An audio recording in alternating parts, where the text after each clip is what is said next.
네, 주파수 영역 신호에서의 특징들, 우리가 프레이 트랜스폼의 기본적인 특성들에 대해서 지금 보고 있고요. 그래서 리니어리티, 타임 시프트 프로퍼티, 프리퀀시 프로퍼티를 봤습니다. 그리고 우리가 이 결과에서 예제 3.13에서 우리가 밴드패스 시그널은 실제로 저렇게 주파수 영역에서 여러 개의 F0를 다르게 해서 보낼 수 있기 때문에 의미가 있고, F0가 크기 때문에 상대적으로 안테나 사이즈가 작아진다 라는 장점이 있다고 얘기했고요. 뒤에서 또 그 내용은 또 다음 장에서 우리가 살펴보도록 할 겁니다.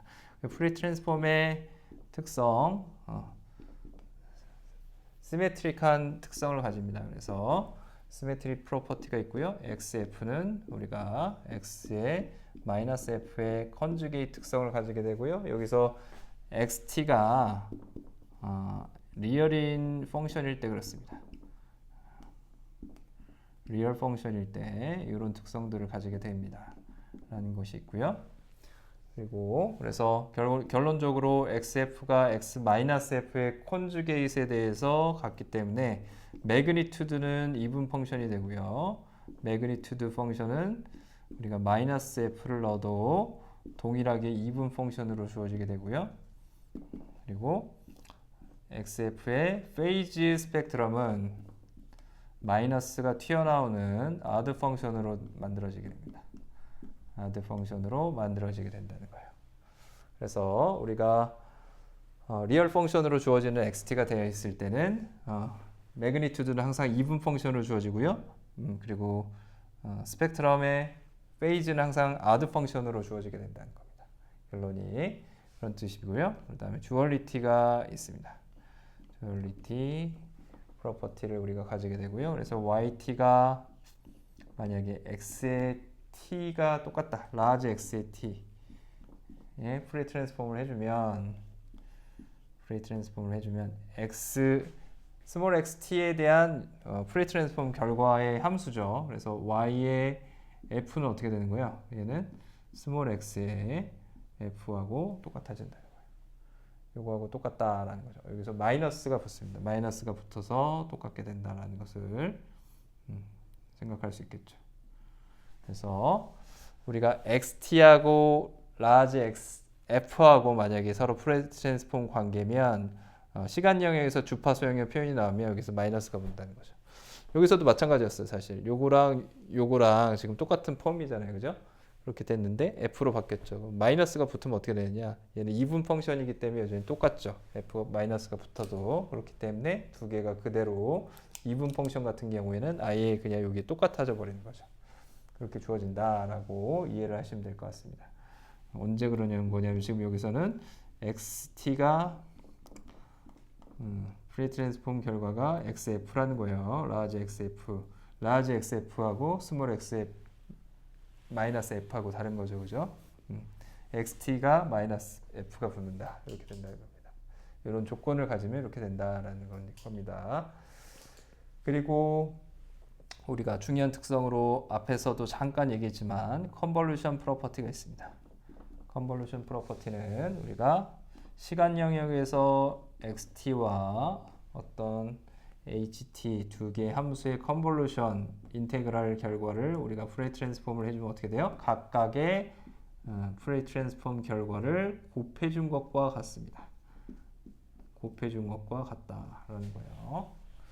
그래서 우리가 어떤 LTI 시스템에서 XT가 입력으로 들어와서 임펄스 리스폰스 HT를 가지는 LTI 시스템이다라고 하면 그거의 아웃풋이 어떻게 된다 그랬죠?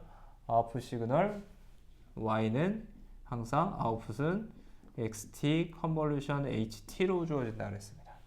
기억나시죠? LTI 시스템 프로퍼티죠. 그래서 이 결과가 의미하는 바는 뭐야? 얘가 주파수 영역으로 우리가 표현해주면 얘는 XF, 얘는 HF 컨볼루션 대신에 XF, HF에 우리가 곱으로 표현해 줄 수 있다. 시그널의 곱으로 우리가 인풋 아웃풋 관계를 표현해 줄 수 있다는 거죠. 그래서 굉장히 강력하게 우리가 시스템을 해석하고 우리가 설계할 수 있게 되는 이유가 LTI 시스템에서 컨볼루션으로 시간 영역 표현이 되고 프레이 트랜스폼을 해주면 그 결과가 곱으로 주어진다. 프레이 트랜스폼의 임펄스 리스폰스에 프레 트랜스폼 결과와 곱으로 주어진다라는 것입니다. 그래서 통신 시스템에서 이런 것들을 많이 이용해서 실제로 시스템을 설계할 수가 있게 됩니다. 그리고 마지막 프로퍼티, 멀티플리케이션 프로퍼티가 있습니다. 마지막은 아니고요. 멀티플리케이션은 시간 영역에서 곱이에요. xt와 우리가 어떤 시그널 ht가 곱이 돼 있다 라고 하면 그걸 프레 트랜스폼은 어떻게 된다고요? 여기서 썼었던 결과죠. 이 결과에서 나왔던 결과입니다. 이게 이렇게 되는 결과에서 우리가 xf와 컨볼루션 hf로 주어지게 됩니다. 그래서 주파수 영역으로 표현했을 때 특히 이렇고요. 각 주파수로 표현하면 여기 2파이 2분의 1이 붙거나 할 수 있습니다. 이제 주파수 f로 표현해주면 프레 트랜스폼을 이렇게 정확하게 컨볼루션 프로퍼티와 정반대로 주어지겠죠. 이렇게 주어지게 되고요. 여기서도 그 결과가 요거의 프레 트랜스폼 결과는 임펄스였고요. 그 임펄스와 XF와의 컨볼루션이니까 시프트한 형태로 나오게 된다라는 것입니다. 곱은 컨볼루션으로 바뀌게 된다. 마지막으로 우리가 에너지에 관한 특성으로 possible relation이 있습니다. R이 빠졌고요. possible relation이 있고요. 이 프로퍼티는 우리가 에너지에 관한 결과예요. 그래서 어떤 xt 아니면 뭐 xt하고 yt의 두 개의 시그널의 이런 코릴레이션 펑션처럼 생각할 수도 있고요. 이 결과는 주파수 영역으로 가면 어떻게 된다는 거예요? 그대로 유지된다는 거예요. xf의 컨주게이트 y의 f의 우리가 이렇게 된다는 겁니다. 얘를 갖다 우리가 이제 yf하고 xf하고 같다라고 놓으면 어떻게 되는 거예요? 이 결과는 바로 에너지로 바뀌겠죠. 마이너스 무한대에서부터 무한대까지 xt의 컨주게이트에 xt 해주면 매그니튜드의 제곱이 됩니다. 그래서 마이너스 무한대에서부터 무한대까지 xf에 이렇게 된다 라는 결과를 우리가 얻을 수가 있게 되고요. 그래서 이게 에너지에 관해서 시간 영역에서의 인스탄테니어스 파워를 적분해준 에너지는 우리가 주파수 영역에서도 이 결과를 뒤에서 이제 우리가 에너지 스펙트럴 덴시티라고 정의하는데 이 결과의 적분값하고 같다라는 거예요. 그래서 즉 다시 얘기해서 시간 영역에서 이게 뭐였어요? 이게 인스탄테니어스 파워라고 했죠, 그죠? 순간적인 파워고요. 이거는 결국에 뭐가 되는 거예요? 주파수당 에너지가 되죠. 주파수당 에너지 밀도가 되겠죠. 적분했을 때 에너지가 되는 거니까. 그래서 얘를 이름을 뭐라고 붙인다고요? 얘를 에너지 스펙트럴 덴시티다라고 정의를 한다는 거예요. 그래서 여기서 새롭게 여기 처음 나오기 때문에 이제 정의를 해보면 요거를 이렇게 파이 x의 f라는 새로운 함수로 얘를 정의를 합니다. 새로운 함수로 이제 표현을 하고요. 많이 쓰기 때문에 새로운 함수로 표현을 하고 요거를 xf의 매그니튜드의 제곱이라고 해요. 매그니튜드 스펙트럼의 제곱이라고 하고 이 이름을 에너지 스펙트럴 덴시티라고 얘기를 합니다. 스펙트럴 덴시티다라고 정의해요. 그리고 줄여서 ESD라고도 하고요. 이렇게 표현을 해줍니다. 그래서 이런 결과들이 이제 있다라는 것이 possible relation을 자주 쓰니까 여러분들 기억을 해주시면 될 것 같고요. 여기서 나온 이제 테이블 3.1, 테이블 3.2 이 내용이 이제 여러분들이 기억하셔야 됩니다. 이런 것들이 있다라는 것을 기억하셔야 되고요. 외울 필요는 없습니다. 지금 통신 시스템에서 외울 필요는 없고 아마도 여러분들이 항상 이 테이블을 찾아보면서 이 프로퍼티들 그리고 서로의 관계들 그래서 프레 트랜스폼 결과들 이런 임펄스 했을 때 뭐 렉탱귤러 펑션이 싱크 펑션 되고 뭐 아니면 임펄스 펑션이 DC 그 프리퀀시 영역에서 유닛하게 나오고 이런 것들이 테이블 3.1, 3.2에서 정리가 되어져 있죠. 프리 트랜스폼의 프로퍼티와 기본적인 결과들 여러분들 이 테이블을 보고 이해할 줄 알아야 됩니다. 어떤 의미인지 이해하고 그것들을 테이블 보고 바로 적용할 수 있게 여러분들 통신 시스템에서 활용할 수 있으면 된다. 시노미 시스템에서 우리가 뭐 배운 거예요? 요 3.1, 3.2가 되는 것들을 직접 증명해보고 다 풀어보고 하는 것들을 하는 거고요. 우리는 요 테이블을 기반으로 해서 이런 프로퍼티들을 기반으로 해서 통신 시스템에서 이제 응용하는 그런 것들을 주로 다룬다라고 생각을 하시면 될 것 같아요. 자, 그러면 이제 그 다음 부분 스펙트럴 덴시티를 이제 우리가 지금 처음으로 이제 얘기를 했습니다. 파서블 릴레이션에서 처음으로 얘기를 했고요. 그래서 에너지 스펙트럴 덴시티가 나왔으니까 이제 스펙트럴 덴시티가 뭔지에 대해서 정의를 하는 거를 구체적으로 좀 해보겠습니다. 스펙트럴 덴시티. 결과적으로는 파워나 아니면 에너지를 주파수 영역에서 정의하려고 하는 거예요. 인스턴테니어스 파워처럼, 인스턴테니어스 파워 조이노미 그것처럼 마치 주파수 영역에서 에너지 밀도, 파워 밀도를 정의하려고 한다는 거예요. 첫 번째 나오는 게 이제 에너지 스펙트럴 덴시티가 에너지 시그널에 대해서는 정의할 수 있겠죠. 스펙트럴 덴시티가 요 에너지 값이 0도 아니고 무한대도 아니면 요 값이 정의가 될 거잖아요. 그죠? 그렇게 되기 때문에 요 값을 우리가 에너지 스펙트럴 덴시티를 정의할 수 있습니다. X의 F라고 하고 앞에서 정의했던 것처럼 어떻게 정의된다고요? 우리가 매그니튜드 스펙트럼의 제곱한 값으로 우리가 에너지 스펙트럴 덴시티를 정의를 합니다. 그리고 에너지가 나왔으니까 또 뭐가 나오겠어요? 뭘 정의할 수 있겠어요? 파워를 정의할 수 있겠죠. 그래서 파워 스펙트럴 덴시티를 정의할 수 있고요. 우리가 주파수 스펙트럼당 파워의 밀도라고 생각할 수 있어요. 에너지 스펙트럴 덴시티는 주파수 스펙트럼당 에너지 밀도고요. 이거는 이제 파워의 밀도가 되겠죠. 그래서 파워 스펙트럴 덴시티를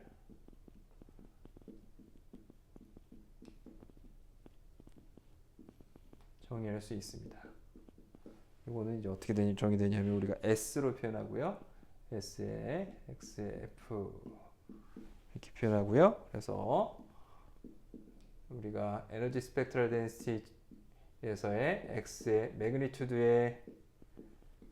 매그니튜드 스펙트럼을 우리가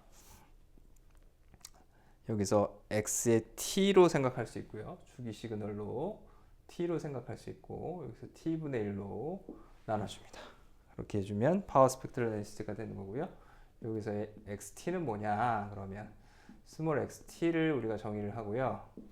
스몰 XT는 우리가 한 주기를 얘기하는 거예요. 한 주기 부분 어떤 T 값이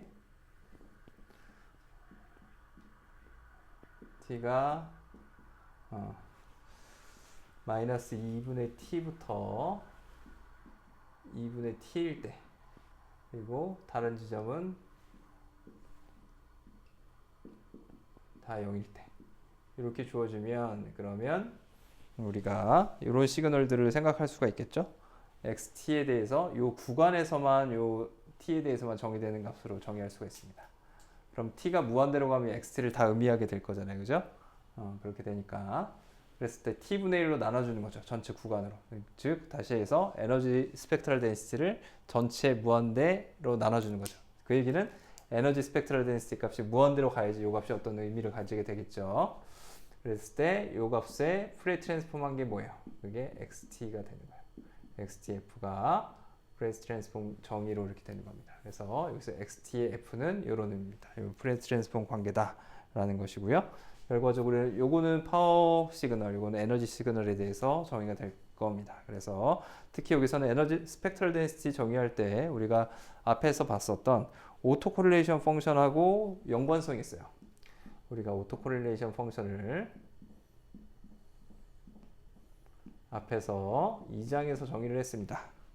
오토 코릴레이션 펑션하고 에너지 스펙트럴 덴시티 혹은 파워 스펙트럴 덴시티가 서로 연관성이 있습니다. 그래서 에너지 시그널에 대해서는 에너지 스펙트럴 덴시티가 존재한다 그랬죠. 에너지 시그널일 때 우리가 오토 코릴레이션 펑션을 어떻게 정의했었냐면 Rx의 타우 이렇게 정의했었죠. Rx 타우 이렇게 됐고 요게 어떻게 정의됐습니까? 마이너스 무한대서부터 무한대까지 x t의 x에 t 플러스 타우 dt 이렇게 된 시그널이라고 그랬죠. 요거의 프레 트랜스폼 결과가 뭐냐? 이거의 프레 트랜스폼 결과가 뭐가 되냐면 에너지 스펙트럴 덴시티가 된다는 거예요. 그래서 x의 f가 된다라는 겁니다. 즉 다시 얘기해서 에너지 시그널에 대해서 인테그레이션 해준 요 시그널 타우에 대해서 우리가 프레 트랜스폼을 해주면 그게 xf가 나온다는 거예요. xf의 매그니튜드의 제곱이 된다는 거예요. 이렇게 주어지게 된다는 거고요. 그 다음에 파워 시그널에 대해서는 어떻게 정의돼요? 파워 시그널에 대해서는 오토코릴레이션 펑션이 새롭게 정의됐었죠. x 타우 얘는 어떻게 된다고 했죠? 얘는 역시 극한 개념을 써서 t가 무한대로 갈 때 t로 나눠줘야 된다고 했죠. t로 나눠주고 마이너스 2분의 t에서 2분의 t까지만 xt를 적분해서 무한대로 보내준다고 했습니다. t 플러스 타우 dt 이렇게 되면 우리가 타우만큼 떨어졌을 때 얼마나 두 개 시그널이 비슷하냐 하는 걸 파워 시그널에서 파악할 수 있다고 그랬고요. 요거에 대한 결국엔 프레 트랜스폼이 뭐가 나와요? 얘에 대한 프레 트랜스폼 결과가 앞에서 정했던 파워 스펙트럴 덴시티가 된다는 겁니다. 파워 스펙트럴 덴시티가 돼서 이렇게 주어진다라는 것을 우리가 기억을 해두면 좋을 것 같습니다. 기억을 해둬야 되고요. 그러면 LTI 시스템일 경우에는 어떻게 되느냐? LTI 시스템일 경우에는 앞에서 얘기했지만 요 정의는 지금 다 XT가 우리가 얘기하는 디터미니스틱 시그널일 때 그런 거예요. XT가 만약에 XT 시그널이 랜덤하게 주어지는 시그널이면 또 RX 오토코릴레이션 펑션이 좀 다르게 정의됩니다. 익스펙테이션을 써서 정의가 되니까 그때도 우리가 에너지 스펙트럴 덴시티, 파워 스펙트럴 덴시티를 정의를 할 수는 있습니다. 그건 조금 뒤에서 나오는 개념이고요. 여기서는 이제 디터미니스틱 시그널에 대해서 오토코릴레이션 펑션과 에너지 스펙트럴 덴시티, 파워 스펙트럴 덴시티의 관계를 우리가 확인을 했습니다. 그러면 우리가 LTI 시스템에서는 어떻게 되는 거예요? LTI 시스템에서는 컨볼루션으로 우리가 주어진다 그랬죠? LTI 리니어하고 타임 인베리언트한 시스템에서는 우리가 시스템 아웃풋을 어떻게 표현할 수 있죠? 시스템 아웃풋 YT는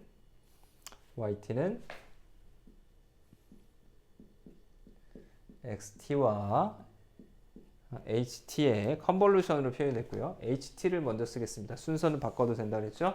HT의 컨볼루션으로 우리가 표현된다 그랬고요. 이거에 우리가 프레 트랜스폼을 해주면 어떻게 돼요? 컨볼루션 프로퍼티 앞에서 했던 컨볼루션 프로퍼티 때문에 요 앞에 있었던 컨볼루션 프로퍼티 때문에 곱으로 표현된다 그랬죠. 이 결과가 YF는 결국엔 HF하고 XF의 곱으로 주어지는 거라고 그랬고요. 그걸 우리가 제곱을 해주면 어떻게 되는 거야? 이 전체 매그니튜드의 제곱을 생각해 주면 요거는 뭘로 바뀌게 됩니까? YF의 매그니튜드의 제곱은 자리가 없으니까 좀 밑에다 쓸까요?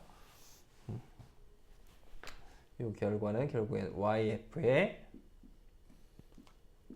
매그니튜드 스펙트럼 제곱은 HF의 제곱이고요. 그리고 XF의 제곱이 된다 그랬습니다. 이게 지금 에너지 스펙트럴 덴시티죠. 그리고 HF는 우리가 임펄스 리스폰스를 프레 트랜스폼 해준 결과에 매그니튜드 스펙트럼의 그냥 제곱값이죠. 그죠? 이렇게 돼서 우리가 인풋과 아웃풋의 에너지 스펙트럴 덴시티의 관계는 결국에는 임펄스 리스폰스의 프레 트랜스폼 결과 HF에 의해서 결정이 되게 될 겁니다. 그래서 우리가 결과적으로 YF는 어떻게 되는 거예요? YF가 결국에는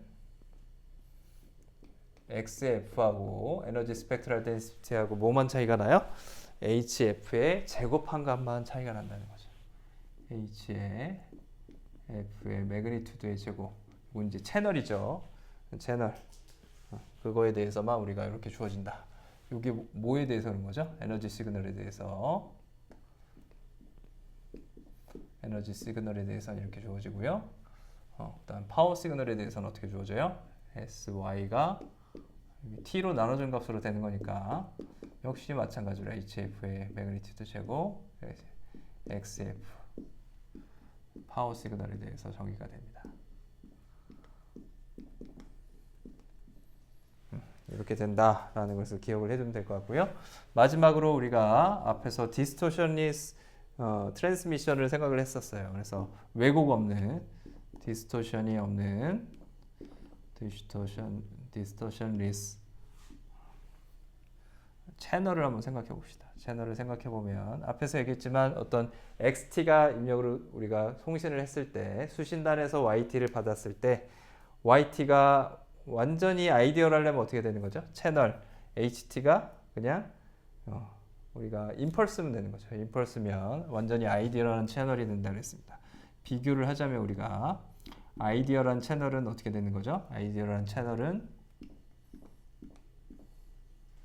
여기서 인풋 시그널이 그대로 아웃풋 시그널 YF로 나와야 되니까 HF가 뭐가 돼야 돼요? 아이디어란 채널에 대해서는 HF가 1이 돼야 되는 거죠. 그때는 완전히 아이디어란 채널은 HF가 1일 때예요. 그죠? 그런데 디스토션리스 채널은 완전히 아이디어란 경우는 아니야. YF가 XF가 될 필요는 없고요. 단지 어떻게 되는 거죠? 시간 영역에서 봤을 때 어떻게 보여주면 되는 거죠? 앞에서 우리가 봤었는데 K배 되고 그 다음에 XT가 그대로 들어오는 게 아니라 T0만큼 딜레이 된 건 괜찮은 거죠. 그죠? 어떤 시그널 웨이브폼이 있는데 XT라는 웨이브폼이 있는데 딜레이 되고 어떤 상수배 좀 줄어들거나 늘어나거나 그렇게 되면 우리가 XT가 뭐였는지 우리가 정보를 읽는데 전혀 문제가 없잖아요. 이런 경우에 이제 왜곡이 없는 채널이라는 겁니다. 이거를 정의를 그렇게 됐을 때 요거의 프레 트랜스폼 결과는 어떻게 되는 거예요? 프레 트랜스폼 결과는 Y의 F가 되고요. 그게 K 곱하기 T만큼 시프트 되면 주파수 영역에서 어떻게 나온다고 그랬죠? 페이지 시프트로 주어진다 그랬죠. 페이지 시프트로 주어진다 그랬죠. 그래서 타임 시프트 프로퍼티가 프레 트랜스폼에서 있었습니다. 그래서 마이너스 2파이의 FT0 이렇게 됐었어요. 2파이 FT0 이렇게 됐었고요. 우리가 이걸 D라고 합시다. 딜레이니까 TD라고 하고 그래서 TD하고 F가 지금 함수니까 F에 대한 함수니까 TD를 앞으로 빼겠습니다. F 이렇게 될 거고요. 그 다음 우리가 X에 F에 여기 이렇게 굽혀진 형태로 주어질 거예요. 그래서 우리가 XT를 보내서 주파수형에서 XF를 보면 그 앞에 이런 상수가 붙어져 있는 형태로 디스토션리스 채널을 주어지는 거죠. 그럼 디스토션리스가 되려면 어떤 조건이 붙어야 된다는 거예요? 얘가 이제 뭐가 되는 거죠? 이 부분이 HF가 되는 거죠. 요 앞에 요 부분이 뭐가 되는 거냐면 요게 채널의 주파수 영역 표현이 되는 거예요. 그러면 우리가 디스토션리스 채널이 되려면 주파수 영역에서 H의 매그니튜드 스펙트럼 HF가 어떻게 보여야 돼요? 매그니튜드 스펙트럼의 매그니튜드는 항상 뭐가 돼야 돼요? K 상수가 돼야 된대요. K 상수가 이렇게 돼야 된다는 거죠. 상수로 이렇게 주어진 매그니튜드가 F의 함수가 되면 안 된다는 거죠. 그죠? 함수가 아니고 그냥 상수로 이렇게 주어지는 매그니튜드가 일정하게 되면 우리가 왜곡 없는 채널이라고 생각할 수 있다는 거고요. 주파수 영역에서 이번엔 매그니튜드 스펙트럼이 아닌 채널의 페이지 스펙트럼을 보면 페이지 스펙트럼은 어떻게 된다는 거죠? 이렇게 리니어 펑션으로 주어지면 된다는 거예요. 리니어 펑션으로 이런 식으로 주어지면 된다는 거죠. 그렇죠? 왜냐하면 이게 지금 뭐죠? 이게 페이지 스펙트럼이잖아요. 마이너스 2파이 TD 이 부분이죠. 여기 기울기가 뭐예요? 결국엔 이 기울기가 마이너스 2파이 TD 요게 기울기고 요게 지금 F에 대한 리니어한 펑션으로 주어진 거죠.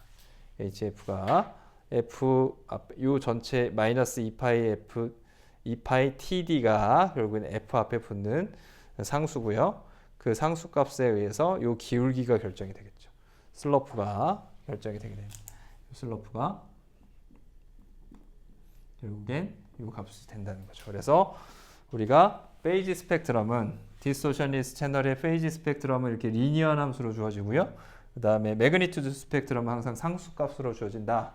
그렇게 되면 어떻게 되는 거죠? 그렇게 되면 이 채널이 디스토션리스 채널이구나. 그래서 왜곡이 없는 그런 통신 시그널이 주어지면 그냥 상수배랑 타임 딜레이만 있는 경우구나. 그래서 xt 값을 수신단 yt를 가지고 우리가 왜곡 없이 그 정보를 받을 수 있는 그런 채널이구나 라는 것을 알 수 있다는 겁니다. 그래서 여기까지가 이제 우리가 시노미 시스템에서 다루었던 통신에서 사용되는 그런 이론들, 그런 결과들을 갖다가 요약을 했습니다. 그래서 여러분들 이 내용들을 이런 표를 보고 아니면 지금 얘기했던 것들이 어떤 의미인지를 직접 그림을 그려보고 이해하는 것들이 좀 필요하고요. 그런 내용들을 기반으로 해서 이제 우리가 통신 시스템을 다루도록 하겠습니다. 그래서 이 결과들은 뒤에서 이제 또 통신 시스템 배우면서 나올 때마다 또 설명을 할 거고요. 여러분들 그때마다 다시 보면서 이해하면서 이 자체로도 이해하지만 또 통신 시스템에서 어떻게 응용되는지 그 점들을 위주로 여러분들 공부를 하실 필요가 있습니다. 네, 좀 어려운 내용일 수도 있는데요. 여러분들 시노미 시스템 같이 공부하면서 이 결과들을 다시 한번 공부하는 거 기억을 하시면서 그렇게 통신 시스템을 준비하셔서 하시면 될 것 같습니다. 그래서 이제 다음 주에 이제 챕터 3가 이제 끝났고요. 다음 시간에는 우리가 이제 챕터 4 부분에서 이제 앰플리튜드 모듈레이션이 실제로 어떻게 되는지, 그렇죠? 그 AM 우리 변조를 배워보도록 하겠습니다. 여러분 수고 많았습니다. 감사합니다.